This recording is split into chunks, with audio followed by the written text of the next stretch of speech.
Qala musannif rahimahullahu ta'ala wa nafa'ana bi'ulumihi fid dharain amin fi silatir rahmi wa huquqil walidain. Qala Allah tabaraka wa ta'ala wattaqullaha alladhi tasaaluna bihi wal arham. Wa qala an-nabiy sallallahu alaihi wasallam la yadkhulul jannata khati' atau kama qala sallallahu alaihi wasallam. Bapak dan Ibu kaum muslimin dan muslimat jamaah salat maghrib dan salat isya yang dimuliakan Allah, dijelaskan di dalam ini kitab hal yang berkaitan dengan silatul arham dan juga hak-hak daripada kedua orang tua. Teringat dengan sebuah riwayat hadis bahwa satu di antara 4 amalan yang dijelaskan oleh Rasulullah yang akan mengantarkan dan memasukkan kita kepada surganya, sebagaimana apa yang dijelaskan oleh Rasul, tidak lain dan tidak bukan adalah silatul arham, absus salam wa at'imut ta'am wa silul arham wa sallu bil lail wan nasiyah.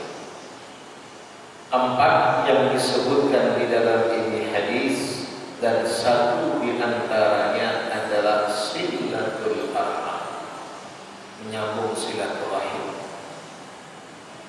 Maka bila mana apa yang disebutkan dan dijelaskan di dalam itu hadis kita terapkan dan kita amalkan, Rasul sallallahu alaihi wasallam menjanjikan tadkhulul jannata bisalam, surga yang akan menjadi balasannya. Sambung pertama absus salam, tebarkan salam, wa at'imut ta'am, beri makan kepada yang artinya sedekah. Ketiga, silatul arham, sambung silaturahim, wasil wasallu bil lail, dan yang keempat salat di waktu malam saat orang tidur dengan malamnya, tahajud. 4 amalan. Maka kalau kita lihat bahwa satu di antara 4 yang disebutkan oleh Rasul adalah merupakan amalan yang akan mengantarkan kita kepada surga yang Allah janjikan, tentu kepada kita jangan disia-siakan.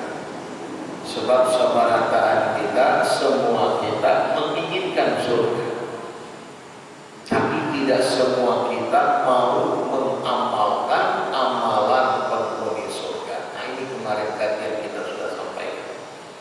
Banyak yang kepengen masuk surga, banyak yang kepengen mendapatkan kenikmatan yang Allah janjikan, dan itu untuk selama-lamanya. Tapi juga banyak di antara mereka yang menginginkan surga, tapi tidak menginginkan untuk beramal amalan penghuni surga semasa hidup di dunia. Maka sulit. Kepengen sampai ke surga tapi jalannya tidak ditempuh. Ingat hadis yang kita kaji, hujibatin nar, apa kata Allah, apa kata Rasul, hujibatin nar bil maharib wa hujibatil jannah bil makarih. Allah atau terhalangnya neraka dengan kita ada pembatas, ada tembok, itu dengan perkara-perkara yang diharamkan oleh Allah. Maknanya jangan sampai tembok ini kita hancurkan, jangan sampai tembok ini kita bobol sehingga tidak ada lagi pembatas antara kita dengan neraka. Kapan tembok itu akan hancur? hancur kalau kita lakukan, kalau kita perbuat dan kita kerjakan apa yang menjadi penghalang itu. Jadi ada penghalangnya, ada pembatasnya, dan pembatasnya itu adalah ma'arif yang diharamkan oleh Allah, yang dilarang untuk kita kerjakan. Andai itu kita kerjakan, andai itu kita lakukan, jebol pertahanan, hancur pembatasnya, karena kita yang menghancurkannya, maka tidak ada lagi pembatas dan kita pun masuk ke dalamnya. Wahujibatil jannah, tapi beda dengan surga, pembatasnya al-makari, yang dibenci, yang tidak disukai. Ngaji, itu tidak banyak orang yang suka. Lihat, kalau ada konser dengan musabaqah tilawatil Quran, yang menonton mana lagi banyak? Konser. Kalau ada ulama yang kita datangkan untuk menyampaikan mau'izah hasanah dengan hadis yang kita hadirkan, mana yang lebih banyak penggemarnya? Jelas duniawi semua. Ini majlis kita, majlis ilmu dengan majlis taklim dengan majlis taklazim, mana yang banyak menginginkan? Majlis taklazim itu yang disukai. Hujibatil jannah bil makari, yang disuka, yang dibenci. Majlis taklim tidak begitu dicintai, ulama tidak disukai, agama dibenci, hukum-hukum Allah dilanggar. Ini terhalang, ini yang menjadi penghalang. Kalau ini kita lakukan, kalau ini kita kerjakan, jebol. Maka kalau sudah jebol, tidak ada lagi penghalang antara kita dengan surga, maka kita akan masuk ke dalam. Maka bagaimana cara menjebolnya? Kata ulama lakukan, ya supaya tidak ada lagi penghalang antara kita dengan surga, sehingga kita bisa masuk ke dalam. Maka yang dibenci itu sholat 5 waktu tidak disukai, lakukan, jangan ditinggalkan. Jangan masih ada tetap menjadi penghalang antara kita dengan surga. Baca Quran tidak disukai, ini menjadi penghalang, jebol. Baca Al-Quran sehingga penghalang antara kita dengan surga hancur. Maka kalau sudah penghalangnya hancur, kita akan masuk ke dalamnya. Disebutkan di dalam itu hadis. Nah, kita kepengen masuk ke dalamnya, tapi kadang tidak mau mengamalkan amalan penghuni surga. Wa aratum najata minan nar, dan kita semua ingin bebas, terpelihara, terjagakan dari siksa dan azab api neraka. Tapi apa kata beliau? Alqurtum anfusakum fiha, kita campakkan diri kita ke dalam neraka ini. Gak mau masuk neraka, tapi sudah mau sholat. Akan maknanya sama, kita yang mencampakkan diri kita. Allah tidak memasukkan kita ke dalam neraka, Allah tidak akan menyiksa kita dan mengadab kita kalau bukan sebab karena kita yang menginginkan. Maka Allah tidak menzalimi hambanya, yang menzalimi kita sendiri. Zalim li nafsi. Karena Allah sudah berikan di jalan yang baik. Kalau ingin selamat dari siksa dan azab, di jalan ini yang harus ditempuh. Ini agama yang harus dipatuhi. Bagaimana kita untuk bisa paham agama? Allah utus utusannya Rasulullah Sallallahu Alaihi Wasallam menjelaskan kepada kita umatnya, ini yang boleh, ini yang tidak, ini yang haram, ini yang halal, ini yang kita boleh kerjakan, ini yang kita wajib untuk tinggalkan. Dijelaskan. Oh, kita tidak jumpa dengan Rasulullah Sallallahu Alaihi Wasallam sebab kita bukan hidup pada masanya, tapi ulama al-ulama warasatul anbiya. Rasul menjelaskan kepada sahabatnya, sahabatnya menjelaskan kepada tabi'in, menjelaskan kepada tabi'in, sampai kepada ulama kita yang menjelaskan kepada kita 5 waktu hukumnya wajib. Apa alasan kita tidak salat? Tahu kita, cuman kadang ada yang mengerjakan dan juga tidak sedikit yang meninggalkan. Ini semua kembali lagi kepada baik. Satu di antara apa yang Allah perintahkan, baik dari Al-Quran maupun dijelaskan oleh Rasul Sallallahu Alaihi Wasallam di dalam sabdanya, tidak lain dan tidak bukan silatul arham, sambung silaturahim.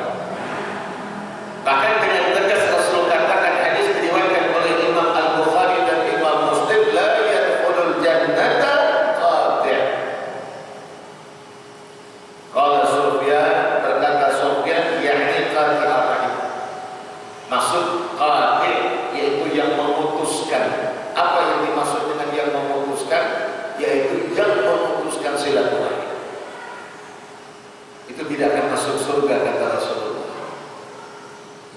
Imma tidak masuk surga untuk selama-lamanya, imma ia tidak masuk surga secara lebih awal atau langsung Allah masukkan ke dalam, tapi Allah berikan ganjaran balasan atas kejahatan dan kemaksiatan yang dia lakukan, lalu kemudian barulah Allah masukkan dia ke dalam surga. Kalau dia yakin dengan i'tikadnya bahwa memutuskan silaturahim bukan hal yang terlarang, maka dia ingkar dengan hukum Allah, maka selamanya-lamanya tidak masuk surga, kata ulama. Tapi kalau dengan makna i'tikad, dengan keyakinan bahwa silaturahim itu suatu kewajiban dan memutuskannya adalah suatu hal yang tidak dibenarkan, tahu kalau itu dilarang, tahu kalau itu hukumnya haram, tapi masih mengerjakan. Dia mengerjakan dengan i'tikad bahwa kerjaan itu kesalahan, berarti dia fasik. Nah, orang yang seperti ini dapat balasan terlebih dahulu, lalu kemudian pada akhirnya pun dia masuk ke dalam surga, tapi setelah proses neraka. Nauzubillah.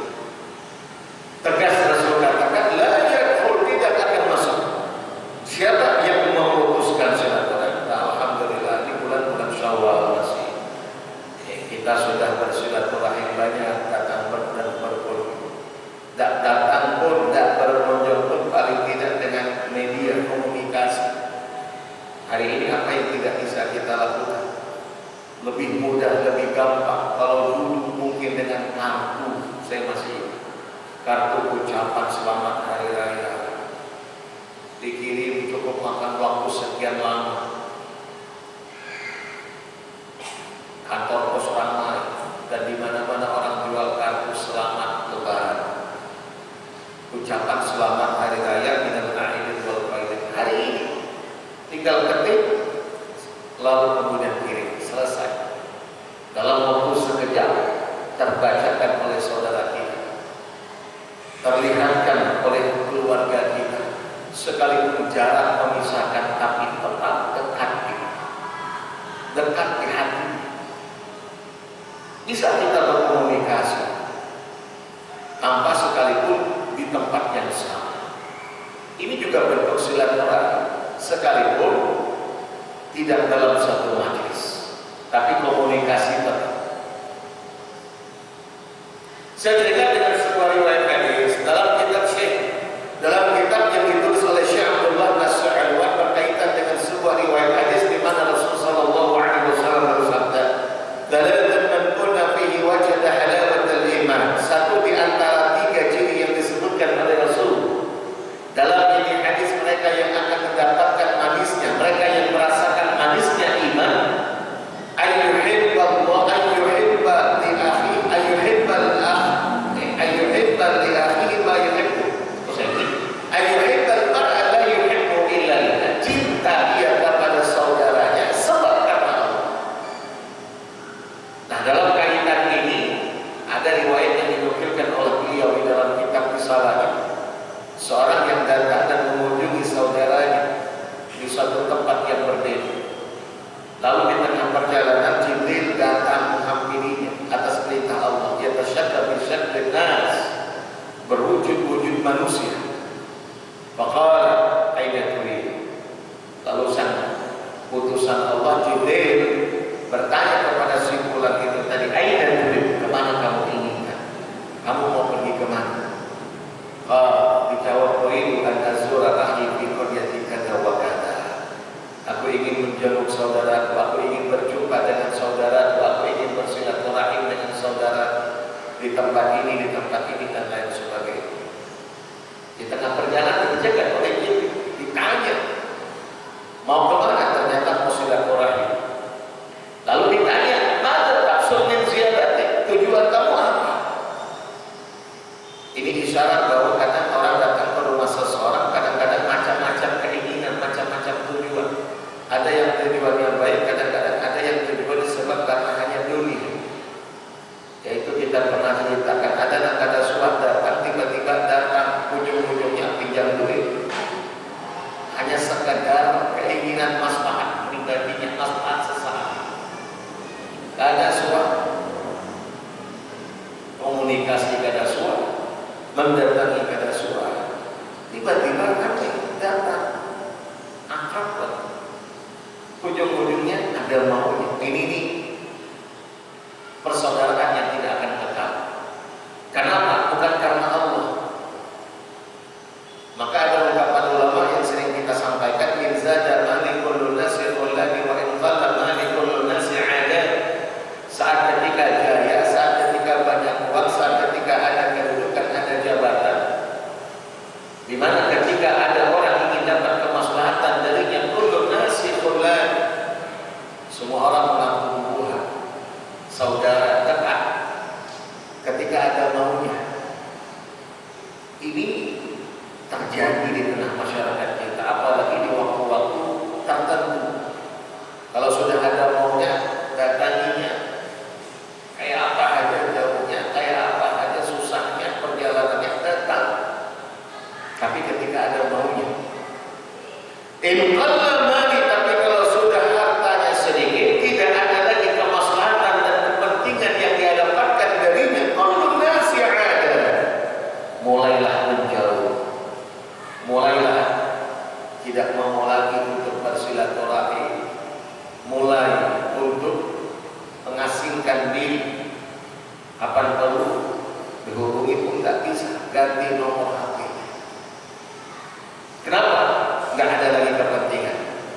Ini seperti ini bukan termasuk yang kelak pada yaumul kiamat. Di dalam hadis Rasul katakan, saat ketika kita digiring kepada masyar, yaumul masyar, yaum di mana kita dikumpulkan, nadal munadi, Allah serukan kepada hamba-hambanya, aidal mutahabuna fillah. Kata Allah, mana hamba-hambaku yang semasa hidupnya bersaudara karena aku? Mana hamba-hambaku yang menjadi ukhuwah Islamiyah sebab karena Allah? Allah akan serukan itu. Allah akan kumpulkan saat dimana ketika kita digiring di padang mahsyar untuk dikumpulkan di padang mahsyar, seruan itu terdengarkan. Aidal mutahabuna fillah, yang saling mencintai karena Allah, kemari kata Allah. Ada dispensasi, ada keringanan, ada barisan terkhususkan. Mereka mendapatkan naungan yaum la dhilla illa dhilluh, yang hari itu tiada perlindungan kecuali perlindungan Allah. Lihat hadis sahih diriwayatkan oleh Imam Bukhari dan Imam Muslim. Faqala Nabi sallallahu alaihi wasallam, sab'atun yudhilluhumullahu yawma la dhilla illa dhilluh. Ada 7 golongan kelak pada yaumul qiyamah yang mendapatkan perlindungan di yaumil qiyamah, yaum la dhilla illa dhilluh. Hari itu tidak ada lagi perlindungan, tidak bisa memberikan pertolongan kecuali Allah. Satu di antara yang 7, rajulani tahabba fillah ijtama'a alaihi wa tafarraqa alaihi. Orang yang saling mencintai, orang yang saling mengasihi, yang bersaudara sebab karena Allah, bukan karena dunia, bukan karena kepentingan sesaat, tidak, tapi karena Allah. Ini dia yang akan Allah serukan, yang Allah akan kumpul, yang Allah akan berikan kemudahan, yang Allah berikan perlindungan. Dan mudah-mudahan kita masuk di dalam. Amin ya rabbal alamin. Lihat hadis yang kita pernah kaji, laisal wasil fi ma'na. Sungguh kata Rasul, orang yang menyambung silaturahim itu bukan yang membalas silaturahim kunjungan saudaranya pada diri. Bil mukafi, ada orang datang ke rumah kita, kita balas kunjungan. Itu bukan wasilul hakiki yang lebih utama, tidak. Baik sudah perbuatannya, bagus sudah yang dilakukan, tapi ada yang lebih bagus. Mahdi apa dia? Wa innamal wasil, kata Rasul, seluruh orang yang menyambung silaturahim itu man wasala ila man qata, orang yang menyambung terhadap orang yang memutuskannya. Jadi kalau kita dikunjungi, lalu kemudian kita balas kunjungan yang sama, itu biasa. Ini puasa atau lebaran tadi ada datang orang ke rumah kita,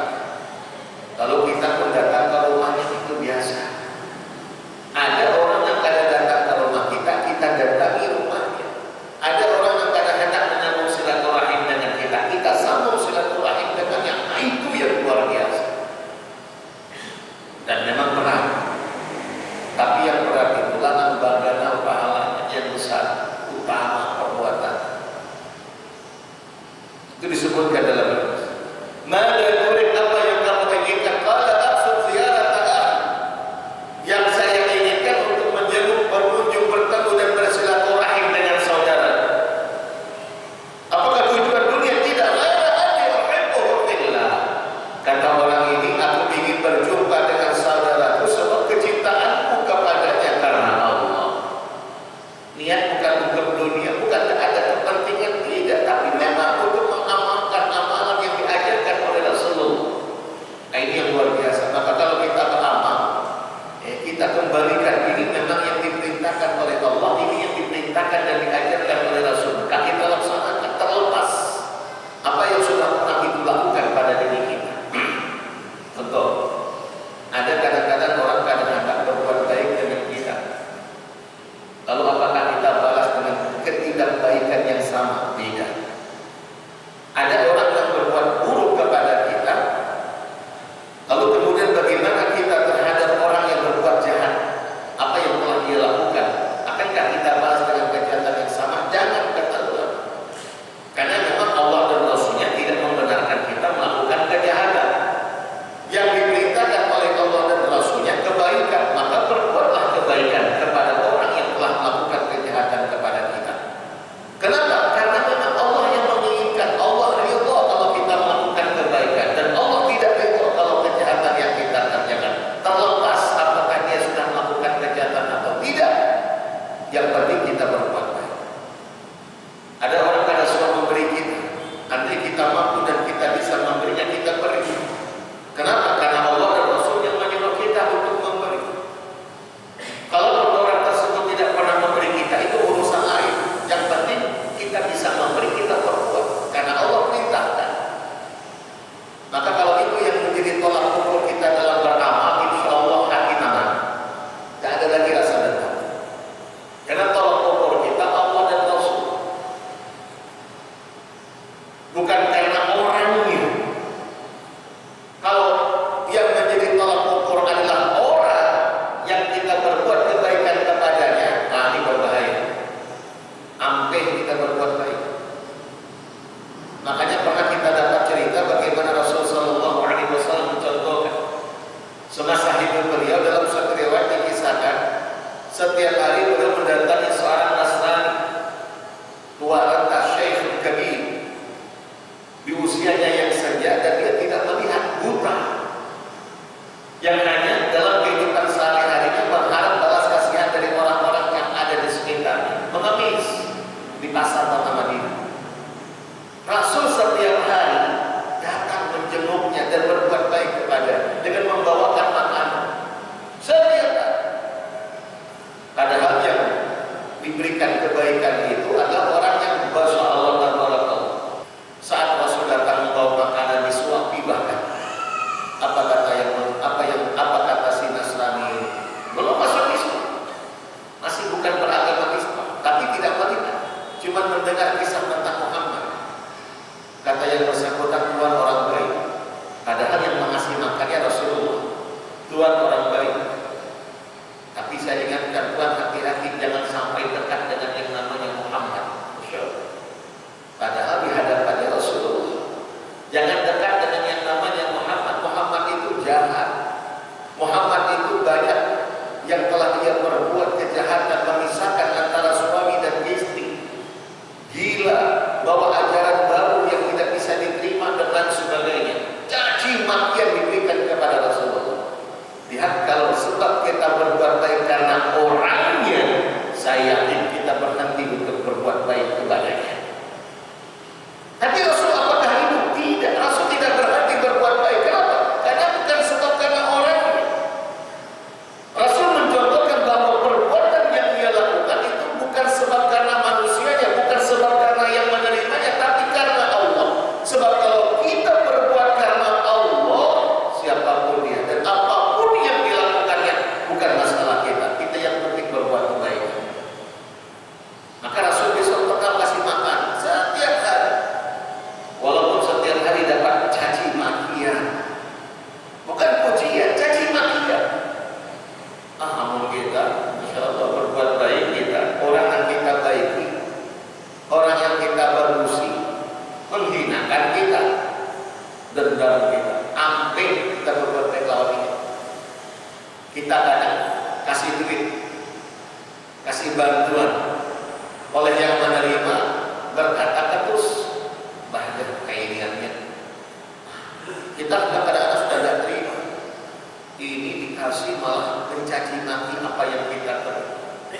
ini dikasih nggak bisa berterima kasih. Memang salah, dia salah.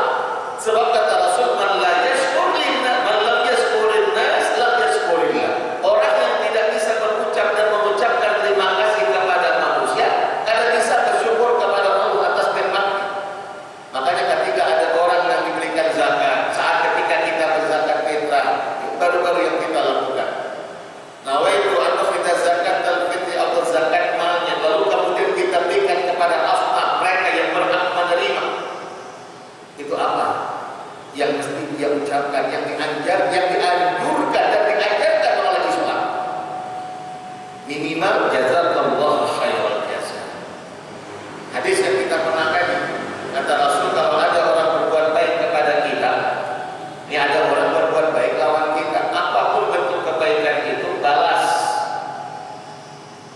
Kayak apa kita membalasnya? Minimal kata ulama berdasarkan daripada hadis, sebab dalam hadis disebutkan, andai ada orang berbuat kebaikan kepada kita, lalu kemudian kita balas dengan mengucapkan jazakallahu khairal jazaa atau jazakallahu khairan, lakafa, kata Rasul, cukup itu menyamai kebaikan yang telah dilakukan.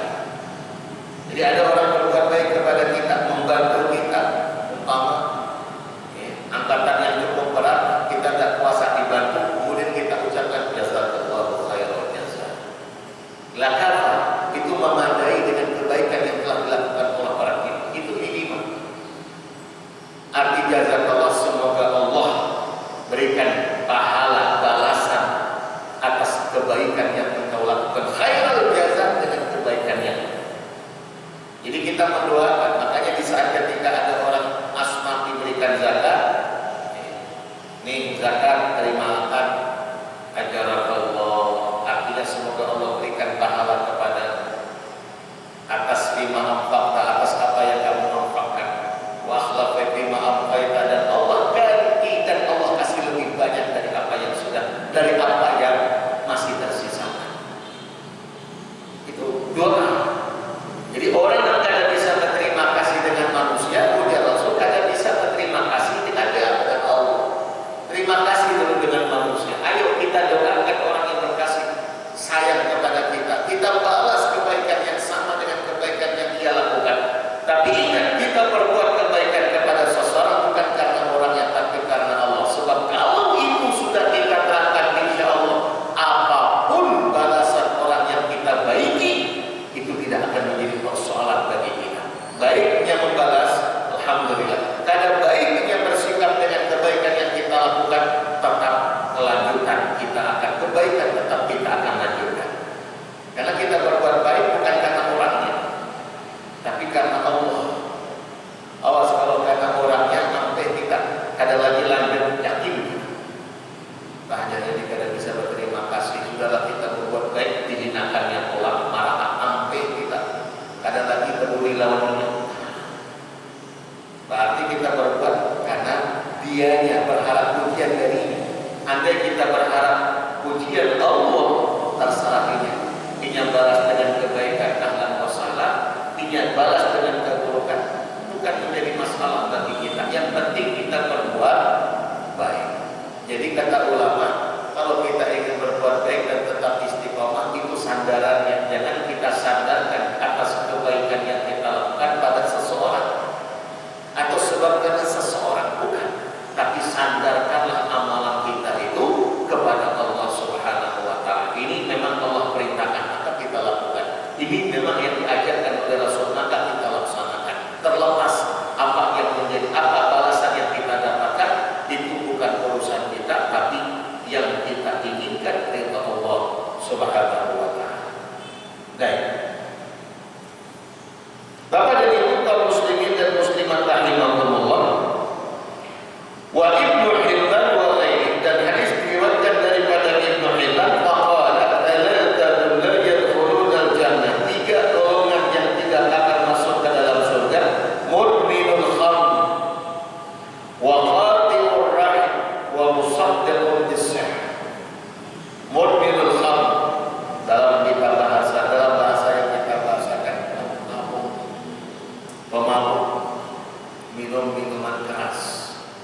Ini termasuk di antara perkara yang diharamkan. Bahkan proses dalam pengharamannya, ayat-ayat yang mengharamkan ataupun dalam pengharaman riba cukup banyak. Kenapa? Karena kata ulama, bahkan dalam suatu riwayat hadis, al-kham ummul khaba'is, khamar itu induknya kejahatan.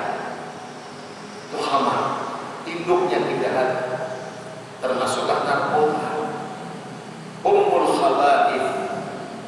Maka kita ingat kisah yang pernah diceritakan dalam kitab-kitab besok. Seorang yang ditawari 3 kemaksiatan, 3 kejahatan, dipaksakan untuk ia lakukan. 1 zina, 2 membunuh, 3 minum khamar. Zina haram, dosa besar. Membunuh haram, dosa besar.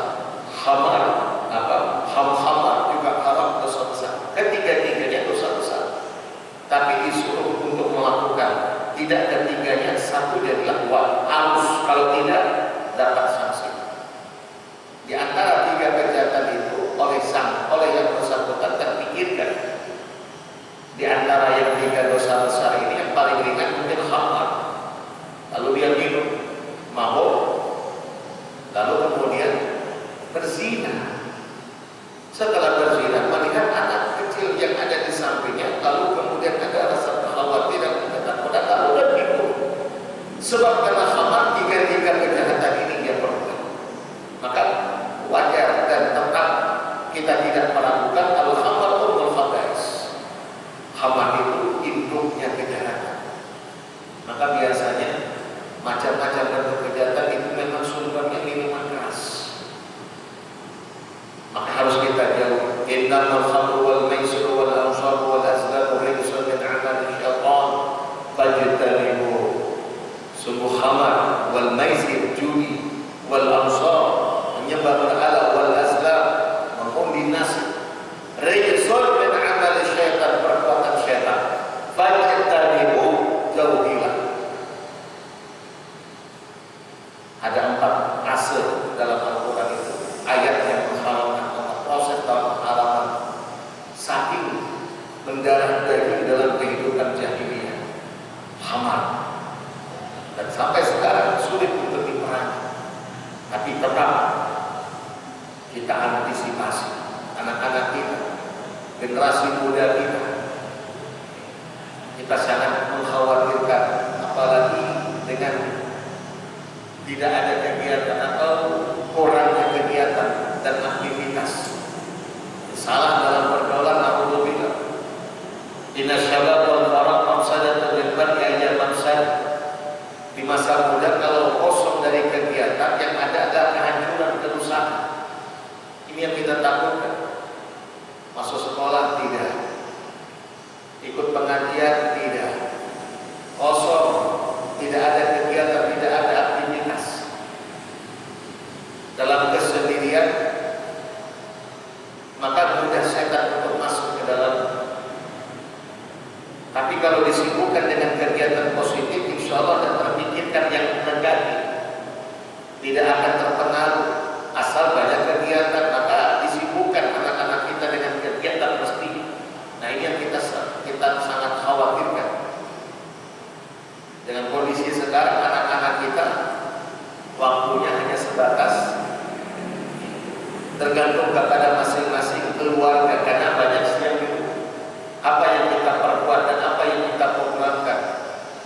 Apakah hanya sebatas waktu berjalan begitu saja, sementara tidak ada kegiatan, HP, tontonan, dan lain sebagainya. Habis waktunya dan motorat yang akan didapatkan. Inna syabab wal faraq, masa muda kalau dengan tidak diisinya akan kegiatan positif, mafsadah, itu akan kehancuran yang akan menanti. Maka kita berdoa dan berharap mudah-mudahan bisa normal kembali. Anak-anak kita bisa ngaji, anak-anak kita bisa masuk sekolah, anak-anak kita bisa belajar agama lagi, MBA-nya, TPI-nya, dan lain sebagainya. Karena bagaimanapun kadang-kadang kalau di rumah tidak seserius belajar dia di madrasah. Di rumah merasa abahnya, di rumah merasa mamahnya, di rumah merasa abang dan kakak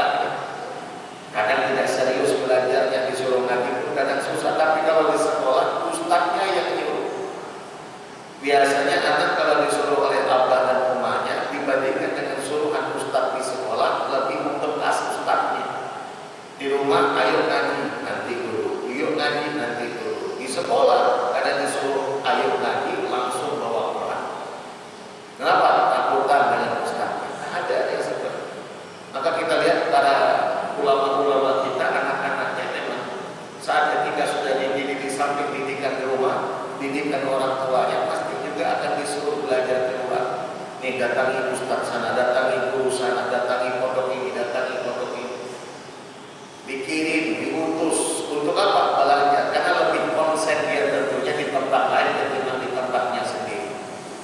Nah, kita berharap mudah-mudahan ini bisa terwujudkan kembali sehingga anak-anak kita pesantren-pesantren tidak kosong dengan kegiatan anak kita, bisa kembali belajar seperti semula. Untuk menimbang, untuk mengkaji, mempelajari ilmu agama. Liyunziru qaumahum, tujuannya tidak lain dan tidak bukan untuk memberikan peringatan kepada kaumnya sebagai doa, pengajak, pemanggil, penyeru untuk kembali kepada Islam. Baik, terakhir, faqala Nabi sallallahu alaihi wasallam, dalam hadis Rasul sallallahu alaihi wasallam bersabda, hadis diriwayatkan oleh Imam Bukhari dan Imam Muslim, man kana yu'minu billahi wal yawmil akhir falyukrim dhaifa wa man kana yu'minu billahi wal yawmil akhir falyasil rahimah wa man kana yu'minu billahi wal yawmil akhir falyakul khairan aw liyasmut. Hadis ini berbicara tentang iman dan amalan. Orang yang beriman mesti beramal saleh. Iman dikandung disandingkan dengan amal saleh. Wal 'ashr, demi masa, innal insana lafi khusr, manusia dalam keadaan merugi illa kecuali siapa? Amanu, yang beriman, wa 'amilus shalihat, dan beramal saleh. Iman disandingkan dengan amal saleh.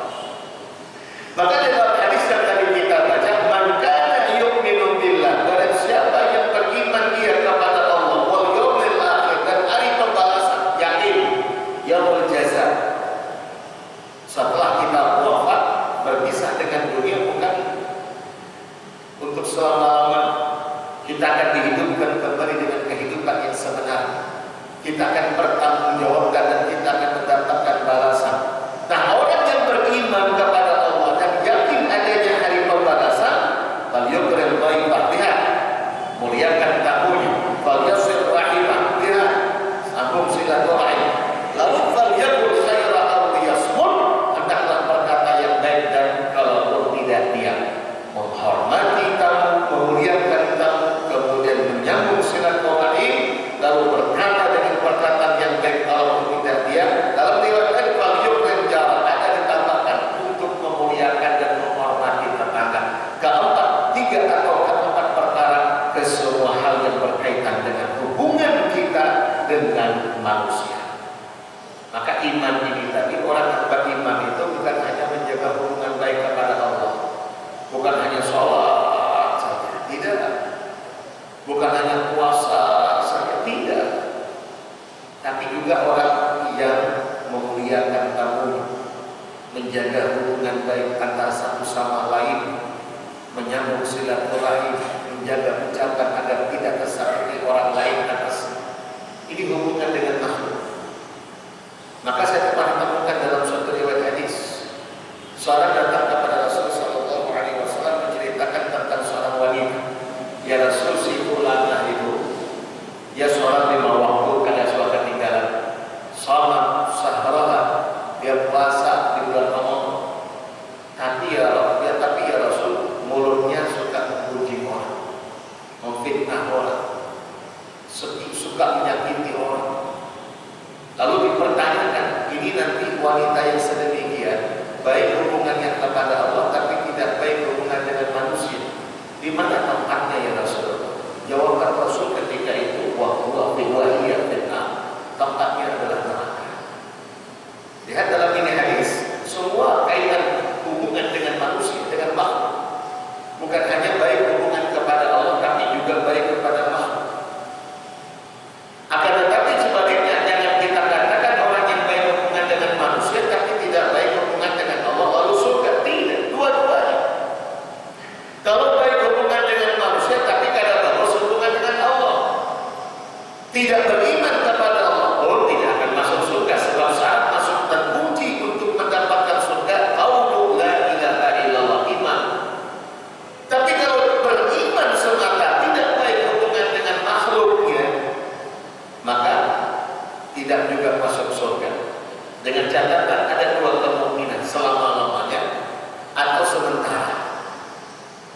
selama-lamanya dapat kalau dia berkeyakinan bahwa silaturahim bukan suatu keharusan, memutuskan silaturahim bukan hal yang terlarang, menyakiti orang bukan hal yang terlarang. Nah, berkeyakinan yang sedemikian tidak sesuai dengan yang Allah inginkan, berarti dia menentang hukum Allah, khalidina finnar. Ini yang kekal dalam neraka. Tapi kalau masih beretika dia perbuatannya memang salah, tapi ia lakukan, maka ia sementara tidak masuk surga. Nah, lalu kemudian surga. Surga kenapa? Karena imannya. Nah, kita ingin bukan masuk neraka baru surga. Kita kepengen langsung Allah masukkan ke dalam surga saudara. Amin, amin ya rabbal alamin. Mudah-mudahan hubungan antara satu dengan yang lain kita masih tetap bisa senantiasa terjagakan, terpeliharakan. Baik hubungan kita kepada Allah, baik hubungan antara sesama kita. Hilangkan rasa dendam, jangan ada sedikit pun permusuhan. Mari saling maaf memaafkan. Masih suasana Syawal, suasana Lebaran, kita saling memaafkan. Jangan ada sedikit pun rasa dendam dan permusuhan. Wallahu ta'ala a'lam. Al-Fatihah. A'udzubillahi minasyaitonir rajim. Bismillahirrahmanirrahim. Alhamdulillahirabbil alamin. Arrahmanirrahim. Maliki yaumiddin. Iyyaka na'budu wa iyyaka nasta'in. Ihdinas siratal mustaqim. Shiratal ladzina an'amta 'alaihim ghairil maghdubi 'alaihim waladdallin. Amin amin ya rabbal alamin. Bismillahirrahmanirrahim. Alhamdulillahi rabbil alamin. Wassalatu wassalamu ala asyrafil anbiya'i wal mursalin wa ala alihi wa sahbihi ajma'in. Allahumma ighfir lana ma akhtana wa ma ta'ammadna wa ma asrarna wa ma a'lana wa ma anta 'alamu bihi minna antal muqaddim wa antal mu'akhir. La ilaha illa anta subhanaka Allahumma wa bihamdik nasyhadu an la ilaha illa anta nastaghfiruka wa natubu ilaik. Wa sallallahu ala sayyidina Muhammadin wa ala alihi wa sahbihi wa sallam. Alhamdulillahi rabbil alamin. Wassalamualaikum warahmatullahi wabarakatuh.